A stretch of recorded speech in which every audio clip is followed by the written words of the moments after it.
உங்களுக்கெல்லாம் தெரியும், கண்ணன் குசேலன் கதை தெரியும் இல்லையா? நம்ம ஏற்கனவே சத் சங்கத்தில் சொல்லியிருக்கோம். கண்ணன் குசேலன் கதை தெரியும் இல்லையா? அந்த கதையை நிறைய பேசியிருக்கோம்ல. அந்த வீடியோ கூட யூடியூப்பில் நிறைய வியூஸ் போயிருந்து. இது பகவான் கிருஷ்ணருடைய அவதாரத்தில் கண்ணன் குசேலன் கதை, அப்படிதானே? ராம அவதாரத்தில் ஒரு குசேலன் இருந்தார், அது தெரியுமா இருக்காது? பகவான் ஸ்ரீ ராம அவதாரத்தில் ஒரு குசேலன் இருந்தார். கிருஷ்ணாவதாரத்தில் வந்த குசேலன் தான் பேசப்பட்டாரு. ஆனால் ராமாவதாரத்தில் இருந்த அந்த குசேலன் பேசப்படவில்லை. ஆனால் அப்படி ஒரு குசேலன் ஸ்ரீ ராமபுரானுக்கு இருந்தார். அவருடைய பெயர் அனந்தன்.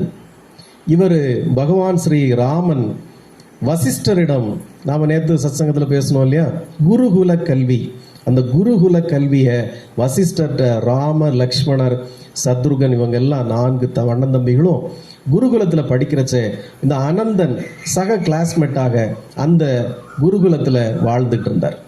இந்த அனந்தனுக்கு என்னன்னா, குருகுலத்தில் அவர் கல்வி மட்டும் கற்றுக்கல, அந்த கல்வி கூடவே ராமன் அவருக்கு ரொம்ப பிடிக்கும். சக கிளாஸ்மேட்டு ராமனை ரொம்ப பிடிக்குங்கிறதுனால ராமனுக்கு மேலே அதிக இஷ்டம், அவருக்கு ரொம்ப அன்பு ராமன் மேலே.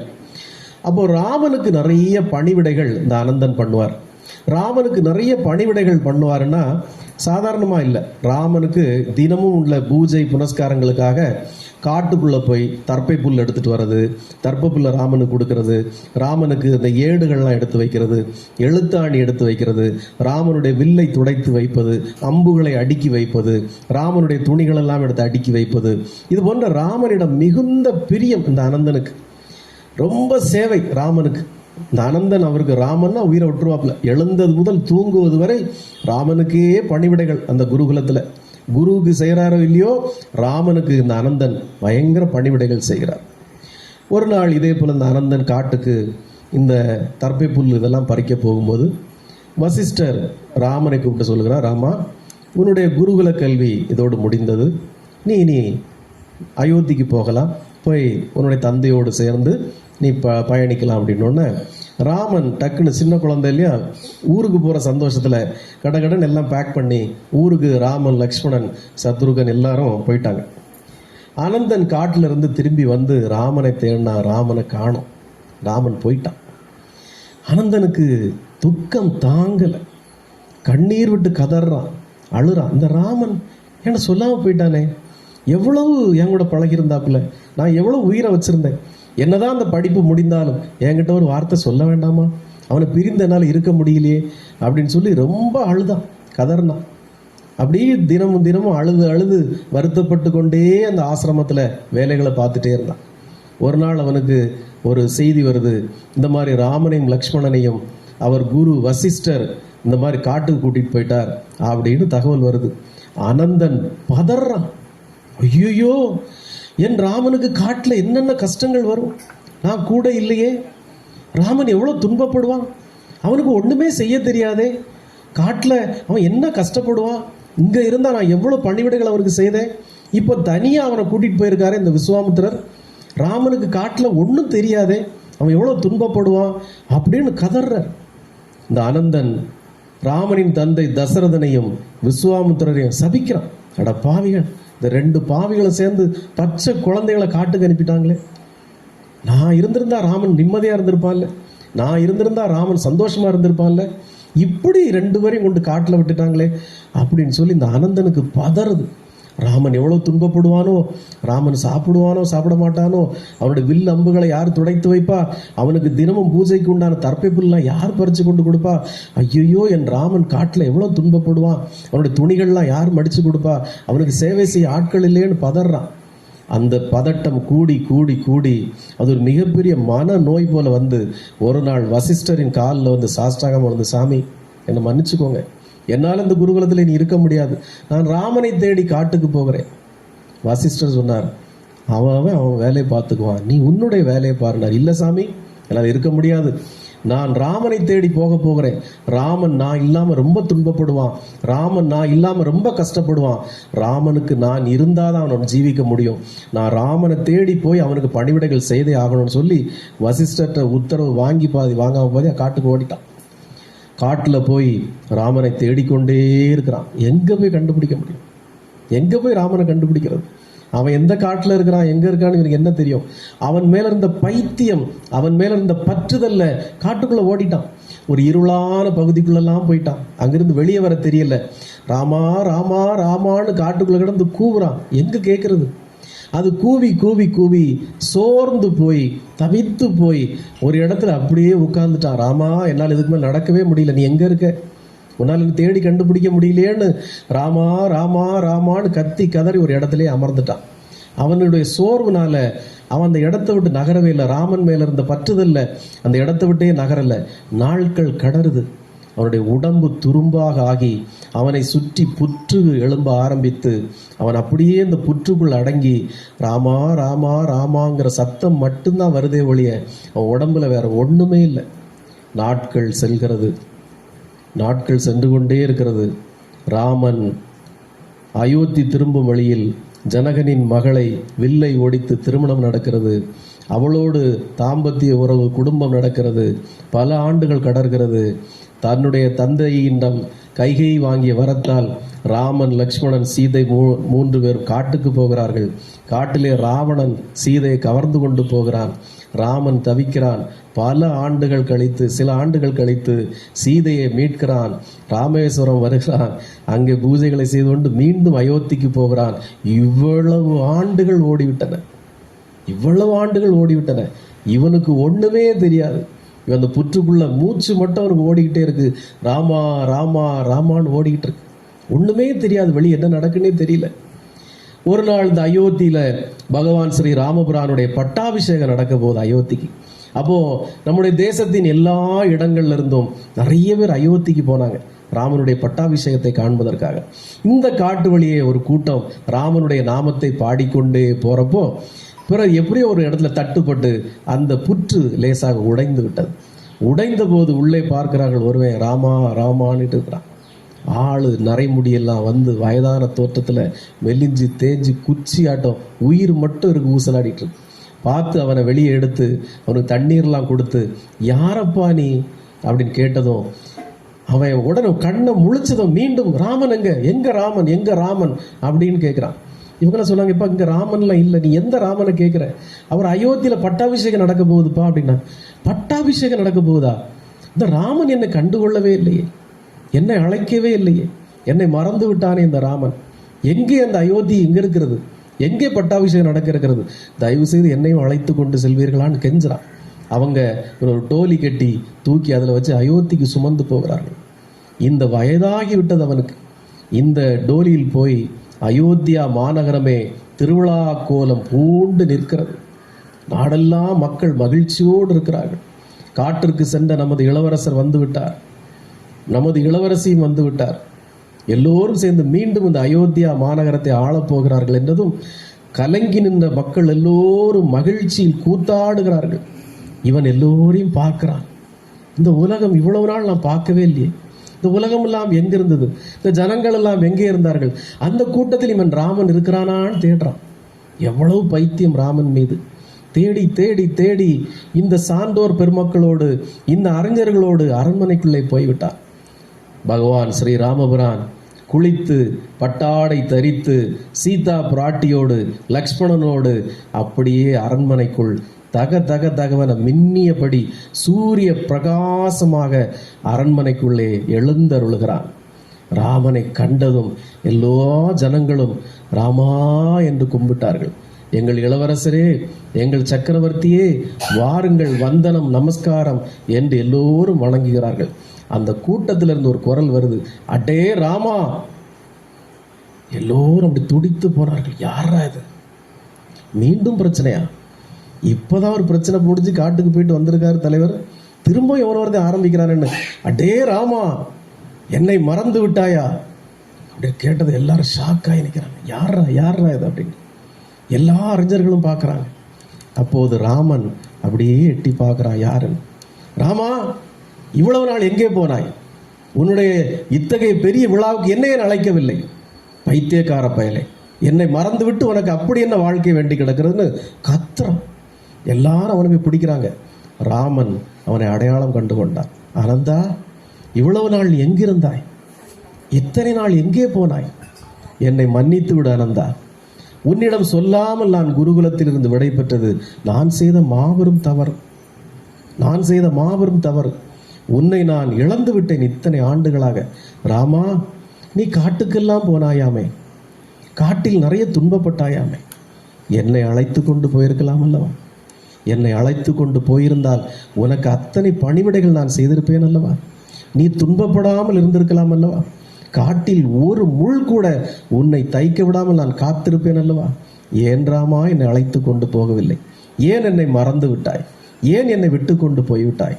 கதறுகிறான். ஆனந்தா, தவறுதான். உன்னை மறந்ததும் உன்னை விட்டு போனதும் உன்னிடம் சொல்லாமல் போனதும் என்னை தவறுதான். நீ இவ்வளவு நாளும் என்ன செய்து கொண்டிருந்தாய் என்று ராமன் கேட்டதும், ராமா, எனக்கு வேற என்ன தெரியும்? உன்னை தவிர, இந்த உலகத்தில் உன்னை தவிர வேற எதுக்குமே எனக்கு தெரியாதே. அதனால் இத்தனை ஆண்டுகளாக ராமா ராமா ராமா என்று உன்னைத்தான் தேடிக்கொண்டிருந்தேன் அப்படின்னு சொல்ல ராமன் உடனே எல்லோரிடம் சொன்னார், இது அனந்தன், என்னுடைய சக தோழன், என்னுடைய பள்ளி தோழன், என் மீது பெரும் காதல் கொண்டவன், என் மீது பெரிய பாசம் கொண்டவன், என்னுடைய தம்பிகளைப் போல உடன்பிறவா ஒரு சகோதரன். இவன் இத்தனை ஆண்டுகளாக ராமா ராமா ராமா என்று என்னுடைய நாமத்தையே பாடி வந்திருக்கிறான். பார்த்தாயா ஆஞ்சநேயா? ஆஞ்சநேய மூர்த்தி பக்கத்தில் இருக்கார். உன்னை போல ஒருவன் எனது நாமத்தையே பாடி வந்திருக்கிறான். இவனை நான் பதவியேற்பதற்கு முன்பாக இவனை கௌரவிக்க வேண்டும். இவனை கௌரவிக்க தவறினால் இந்த ராமன் பாதை தவறியவனாக ஆகிவிடுவான், நன்றி மறந்தவனாக ஆகிவிடுவான். இந்த அனந்தனை நான் எங்கனம் கௌரவிப்பது என்று கேட்கிறான். ஆஞ்சநேய மூர்த்தி சொன்னார், பகவானே, உங்கள் நாமத்தையே சொன்னதால் உங்களை போன்றவன் என்று நீங்கள் வார்த்தையில் குறிப்பிட்டீர்கள், என்னை போன்றவன் அனந்தன் என்று குறிப்பிட்டீர்கள் என்றால் அது நிஜமானால் நீங்கள் பதவி ஏற்கதற்கு முன்பாக நீங்கள் அமரப்போகும் இந்த அரியணையில் அவனை அமர வைத்து நாம் அழகு பார்ப்போம். அதுதான் அவனுக்கு நாம் செய்யும் மிகப்பெரிய மரியாதையாக இருக்கும், அவனுக்கு நாம் கொடுக்கும் மிகப்பெரிய ஆறுதலாக இருக்கும், இதுதான் அவனுக்கு நாம் கொடுக்க இருக்கும் மிகப்பெரிய அன்பளிப்பாக இருக்கும் என்று சொன்னதும் ராமன் ஒத்துக்கொண்டான். ஆனால் இந்த விஷயத்தை கேள்விப்பட்டதும் அனந்தன் பதறுகிறான். ராமா, நீ இருக்க போகும் அரியணையில் நான் இருப்பதா? இது எவ்வளவு பெரிய அபத்தம்! நீ யார், நான் யார்? நான் அந்த அரியணையில் இருந்தால் அது அழுக்கல்லவா என்றது ராமன். அப்படி கிடையாது. என்னை விட உயர்ந்தவன் நீ. எவன் எனது நாமத்தை விடாமல் ஜெபித்தானோ அவன் என்னை விட உயர்ந்தவன். எனக்கு அவனது திருவடிகளுக்கு சேவை செய்வதுதான் எனது கடமை. ராமன் என்ன சொல்றார்? ராமன் என்ன சொன்னார்? ஆனந்தா, எவன் ஒருவன் எனது நாமத்தையே விடாமல் ஜெபிக்கிறானோ அவன் என்னை விட உயர்ந்தவன். அவனது திருவடிகளுக்கு பணிவிடைகள் செய்வதே எனது கடமை என்றார். எனது அன்பான எம்பெருமான் யோகி ராம் சரத்குமாருடைய கருணை மழையில் நனைந்திருக்கக்கூடிய அன்பான பக்தர்களே, இதை நீங்கள் இப்போ நடக்கிற சில காட்சிகளோடு நீங்கள் இணைத்து பார்க்க வேண்டும். எம்பெருமான் யோகி ராம் சரத்குமாருடைய திருவடிகளுக்கு அயராது சேவை செய்கிற அடியேனுக்கும் செல்லுமிடமெல்லாம் சிறப்பு கிடைக்கிற காரணம் இதுதான். பகவான் யோகி ராம் சரத்குமார் தூய்மையான அடியார்களுக்கு காட்டுகிற அன்பு இதுதான். செல்லுமிடமெல்லாம் சிறப்பு. எங்கெங்கு சென்றாலும் இந்த சிவகுமாருக்கு சிறப்பு. காரணம் என்னவென்றால் அவரது திருவடிகளுக்கு அயராது எந்தவித எதிர்பார்ப்பும் இன்றி, எந்தவித பிரார்த்தனையும் இன்றி, எதுவும் இன்றி அவருடைய திருவடிகளுக்கு சேவையும், அவருடைய திரு நாமங்களை யாதொரு வரங்களை பிச்சையாக கேட்காமலே துதித்து கொண்டிருப்பதால் நாம் கேட்காமலே செல்லுமிடமெல்லாம் பகவான் நமக்கு சிறப்பு செய்கிறாரா இல்லையா? திருவண்ணாமலை தொடங்கி இந்த முகிலன்மலை வரை அவர் செய்கிற சிறப்பு எவ்வளவு பெரிய சிறப்பு! இதைத்தான் ராமன் அங்கே சொன்னான். எனது நாமத்தை எவன் ஒருவன் விடாமல் ஜெபித்துக் கொண்டிருக்கிறானோ அவன் என்னை விட உயர்ந்தவன். அவனது திருவடிகளுக்கு பணிவிடைகள் செய்வதுதான் எனது கடமை என்று அனந்தனை அந்த ராமன் அமரக்கூடிய சிம்மாசனத்தில் அமர வைத்து அவனுக்கு மாலைகள் அணிவித்து, அவனுக்கு பட்டாடைகள் அணிவித்து, முதல் முறையாக அவனுக்கு பதவியேற்பு நடத்தி பிறகு மீண்டும் எம்பெருமான் ஸ்ரீ ராமபுரான் பதவியேற்று கொண்டார். எனது அன்பானவர்களே, எம்பெருமான் யோகி ராம் சரத்குமாருடைய கருணை மழையில் நனைந்திருக்கக்கூடிய பரம பக்தர்களே, இந்த கதை நமக்கு எதை உணர்த்துகிறது? எந்த பிறப்பிலும் எந்த அவதாரத்திலும் ராமனோ கிருஷ்ணனோ யோகி ராம் சரத்குமாரோ இதைத்தான் செய்வார்கள், இதைத்தான் செய்வார்கள். நீங்கள் பகவானின் நெஞ்சில் இடம் பிடிப்பது மிக எளிது. ஆனால் காலம் எடுக்கலாம். உங்களுடைய கடமையை பகவானுடைய திருவடிகளுக்கு தவறாமல் நீங்கள் செய்து கொண்டே வரும்போது காலம் கடந்து போகலாம். ஒருவேளை பகவானுடைய கடைக்கண் பார்வை நம்மீது விழுவது கொஞ்சம் காலந்து கடந்து போகலாம், தவறில்லை. ஆனால் ஒரு நாள் உங்களுடைய நாம ஜபமும் திருவடிகளுக்கான சேவைகளும் ஒரு நாளும் பகவான் கண்ணிலிருந்து தப்ப முடியாது. நீங்கள் எந்த ஒரு எதிர்பார்ப்பின்றி, யாதொரு வரம் கேட்காமல், யாதொரு பிரார்த்தனை வைக்காமல் பகவானுடைய நாமத்தை உச்சரித்தபடியே அவரது திருவடிகளுக்கு உங்களது சேவைகள் மனப்பூர்வமாக இருக்குமானால் ஒரு நாள் அந்த எம்பெருமானே இறங்கி வந்து உங்களுக்கு சிறப்பு செய்வார். இது அடியோனுடைய விஷயத்தில் நீங்கள் பார்க்கவில்லையா? செல்லுமிடமெல்லாம் சிறப்பு தேடி தரக்கூடிய ஒரு பாக்கியத்தை நீங்கள் பார்க்கவில்லையா? அப்போ இந்த குறுகிய நாளிலே ஏதோ நான் செய்த பாக்கியம், எங்க தாத்தா பாட்டி மகாலிங்க நாடார், அன்னக்கிளி பாட்டி, சரோஜாம்மா செய்த பாக்கியம் எனக்கு கொஞ்சம் ஈஸியா கிடைச்சு போச்சு, கொஞ்சம் சீக்கிரத்திலே கிடைச்சு போச்சு. உங்களுக்கும் அந்த பாக்கியம் இருக்கும். கூடிய விரைவில் உங்களையும் எம்பெருமான் யோகிராம் சுரத்குமார் இந்த கருணையை செய்வார். 1000 பேர் நம்மளை பார்த்து குறைத்தாலும் சூரியனுக்கு ஒரு கேடு வந்துட போறதில்லை, சந்திரனுக்கு ஒரு குறையும் வந்துட போறதில்லை. எவ்வளவோ நம்மளை பற்றி கெட்ட பெயர்களை உண்டாக்கினாலும், நம்மளை பற்றி தவறாக பேசினாலும் பகவானுக்கு இது ஒரு பரிசுத்த புண்ணிய ஆத்மா என்பதை அறிந்து குறுகிய காலகட்டத்தில் அடியேனை ஆட்கொண்டு செல்லுமிடமெல்லாம் சிறப்பு தேடி தருவதுதான் பகவான் நமக்கு செய்கிற சேவை. அப்போ அவருக்கு நாம சேவை செய்ய, அவரு நமக்கு சேவை செய்ய, இது எவ்வளவு ஒரு புனிதமான உறவு. அப்போ கிருஷ்ணனுக்கு ஒரு குசேலன் போல, ராம அவதாரத்தில் ராமனுக்கு ஒரு அனந்தனை போல, இந்த யோகிராம் சுரத்குமார் அவதாரத்தில் ஒரு சிவகுமார். அப்போ நாம் அதுக்கு பாத்திரமா இருப்போமா, அதுக்கு தகுதியுடையவனாங்கிறது நமக்கு தெரியாது. ராமனுக்கு ஒரு சிறு அணில் இருந்தது போல நாமும் இருந்துட்டு போவோமே. நாம பெரிய ஆஞ்சநேயனா, வாலியா, சுக்ரீவனா இருக்கணும்னு அவசியம் இல்லை. ஒரு சின்ன அணிலா இருந்துட்டு போவோமே. அணில் மீதும் ராமனுடைய கரம் பட்டதல்லவா, அணில் மீதும் ராமனுடைய கடைக்கண் பார்வை பட்டதல்லவா. அதே போல நாமளும் இருந்து விட்டு போவோம். ராமனுடைய நாமத்தை, இந்த யோகி ராமனுடைய நாமத்தை விடாமல் ஜபித்து அவருடைய திருவடிகளுக்கு நம்முடைய பணிவிடைகளை செய்து நாம் எப்போதும் வழிபட்டு வந்தால் நம்முடைய வாழ்க்கை ஒரு நாள் எம்பெருமானுடைய இணைந்து போகும். இதை விட இந்த பிறவியில், இந்த பூலோகத்தில், இந்த பிரபஞ்சத்தில் நமக்கு வேற என்ன வாய்ப்பு இருக்க போகிறது?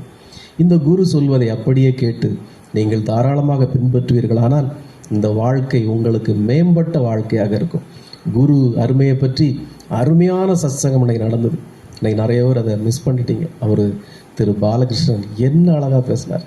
என்ன ஸ்ரீபிரியா, குருவினுடைய அருமை, குருவை பற்றி எவ்வளவு சிறப்பாக பேசினார். அப்படி நானே பிரமிச்சு போயிட்டேன். இந்த ஜென்மத்தில் குருவை விட்டு விடாதீர்கள் என்னெல்லாமோ பேசுகிறார். அதை யாரும் ரெக்கார்ட் பண்ணல. குருவை பற்றி அவ்வளோ அழகாக பேசினார்.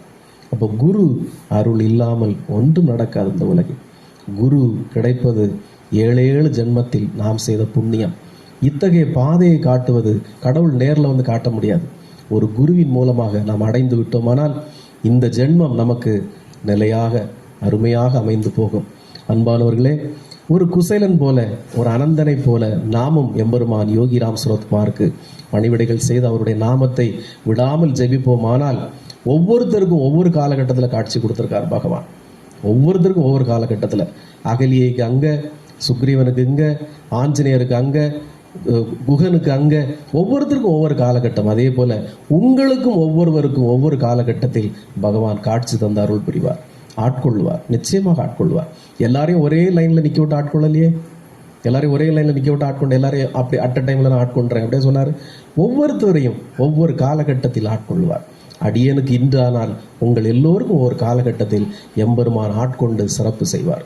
இன்று உங்களுக்கு நடப்பதெல்லாம் அடியனுடைய பிரார்த்தனை மூலமாக எல்லோருக்கும் நல்லது செய்வார். ரிக்வஸ்ட் வைக்கிற சாமி பார்த்து செய்யுங்க, பாவம் எல்லோருக்கும் நடக்குது. ஆனால் உங்களை நேரடியாக பகவான் ஆட்கொள்வது என்பது வேறு விஷயம். அது அனுபவித்தால் மட்டுமே தெரியும். அந்த அனுபவிக்க நீங்கள் தொடங்கிட்டீங்கன்னா இந்த உலகத்தில் வேற எதுவுமே உங்களுக்கு பெருசாக தெரியாது. நீங்கள் இப்போ நான் ஏன் பகவான்கிட்ட ஒன்றுமே கேட்கறது இல்லை சொல்லுங்கள்.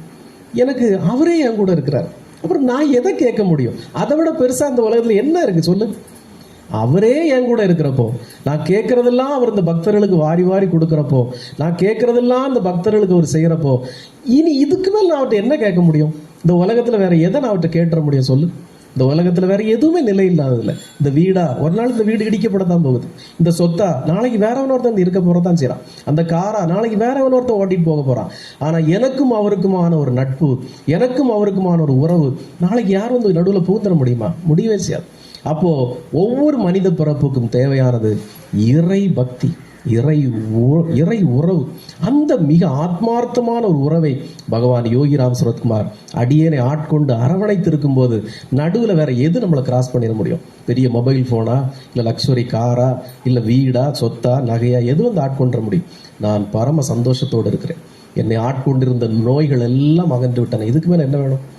எனக்கு இருக்கிற சுகர் HbA1c லெவல் வேற எவனுக்காக இருந்தாலும் என்ன செத்து போயிருப்பான். இப்போ எனக்கு HbA1c லெவல் பார்த்தாலும் கடுமையான ரேஷியோவில் இருக்கும்.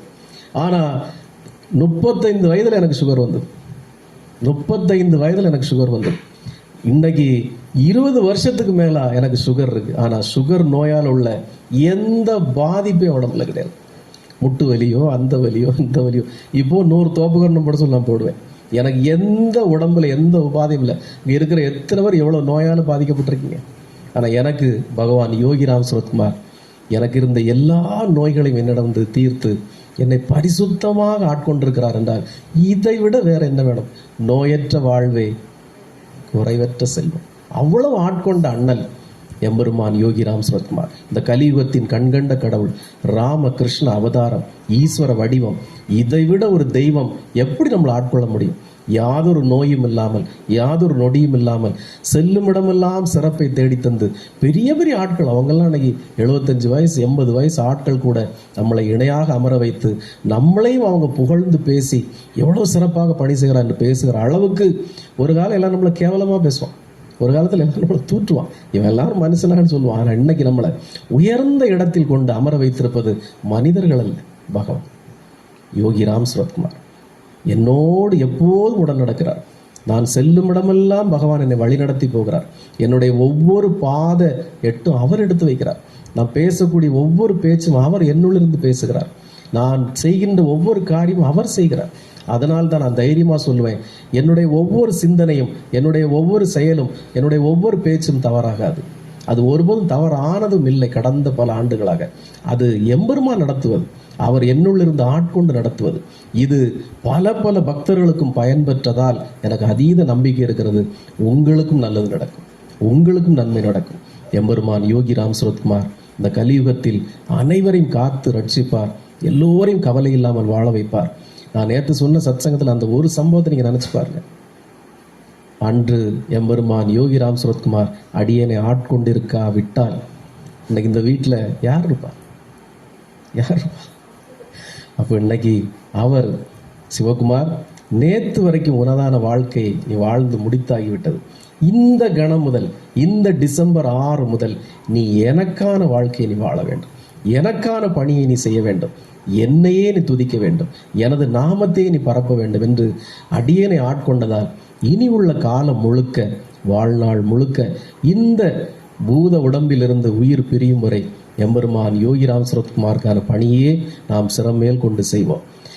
எல்லாமுள்ள எம்பெருமான் யோகிராம் சுரத்குமாருடைய கருணை மழையில் நனைந்திருக்கின்ற அன்பான பக்தர்களே, மீண்டும் மீண்டும் நான் இதை சொல்வது காரணம் நீங்கள் புரிந்து கொள்ள வேண்டும். சிலர் புரிந்துக்கிட்டீங்க, சிலர் இன்னும் புரிந்து கொள்ளவில்லை. அது பகவானுடைய கருணை. அதை ஒரு நாள் அவர் ஆட்கொள்வார். அதனால் அதை பற்றி நம்ம கவலை இல்லை.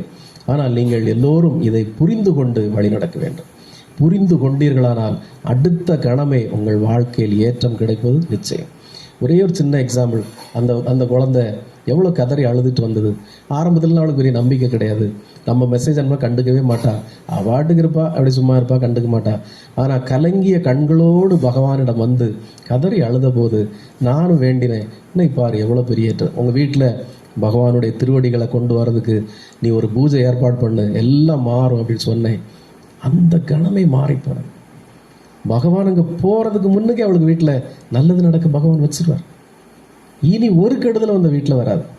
எல்லா கெட்ட ஆவிகளும், எல்லா கெட்ட செய்வினைகளும், எல்லா நெகட்டிவ் எனர்ஜியும் அந்த வீட்டை விட்டு பறந்து போகும்.